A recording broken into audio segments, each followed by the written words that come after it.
আসসালামু আলাইকুম বন্ধুরা। আজকে আপনারা দেখতে চলেছেন মাদারীপুর বনাম রাজবাড়ী মধ্যকার একটি ক্রিকেট ম্যাচ। আর এই ম্যাচটি আয়োজন করা হয়েছে মাদারীপুর স্টেডিয়ামে। মাঠের ভিতর ঘুরে বাউন্ডারি এবং কোন দিকটায় খেলা হবে সেই দিকটা দেখতে থাকলাম। দেখতেছেন মাঠে খেলার পরে আমাদের যে উপহার দেওয়া হবে এখানে সুন্দরভাবে সাজানো আছে। এরই মধ্যে আমরা আমাদের নিজ নিজ জার্সি পরিধান করতে শুরু করলাম। অপরদিকে আমাদের স্কেচ গুলো সুন্দরভাবে সাজানো আছে। আমাদের প্লেয়াররা প্রস্তুতি নিতেছে। নিজেদের মধ্যে আমরা খেলার ধরন নিয়ে আলোচনা করতেছি। এখন আমরা দলগতভাবে সুন্দরভাবে দাঁড়িয়ে আমাদের ফটোশুট নিব। অপরদিকে দেখতেছেন রাজবাড়ীর প্লেয়াররাও তাদের ফটোশুট নিতেছে। কিছুক্ষণ ফটোশুট করার পর প্লেয়ারগুলোকে তার নিজ নিজ স্থানে সেট আপ করবো।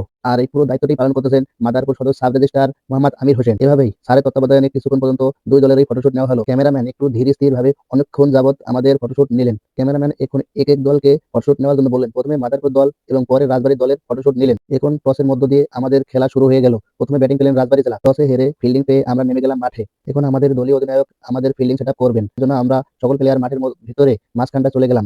আমাদের অধিনায়ক আমাদের ফিল্ডিং সেট আপ শুরু করে দিলেন। তিনি ঘুরে ঘুরে দেখালেন কে কোন জায়গায় ফিল্ডিং করতে হবে। দলীয় অধিনায়ক আমাদের অনুপ্রেরণা দিচ্ছে কিভাবে খেললে আমরা এই ম্যাচে জয়লাভ করতে পারবো। তার জন্য আমাদের সকল প্লেয়ারকে এক হয়ে সুন্দর পরামর্শ দিচ্ছেন। ক্রিকেট যে ভদ্রলোকের খেলা সেই সম্পর্কে আমাদের ধারণা দিচ্ছেন। আমরা যেন সুন্দরভাবে খেলি এবং জয়ের জন্য যেন প্রতিযোগিতা করতে পারি সেই লক্ষ্যে আমাদের দিক নির্দেশনা দিচ্ছেন। ব্যাটিং দলের একটু দেরি হওয়ার কারণে আমরা মাঠের মধ্যেও একটি ফটোশুট নিয়ে নিলাম। আমাদের সাথে ফটোশুটে ছিলেন মাদারীপুর জেলা ভিত্তিক দলের মাদারীপুর জেলার আম্পায়ার। মাদারীপুর ও রাজবাড়ীর মধ্যকার ক্রিকেট ম্যাচটি দেখতে লাইক, ফলো এন্ড সাবস্ক্রাইব করুন।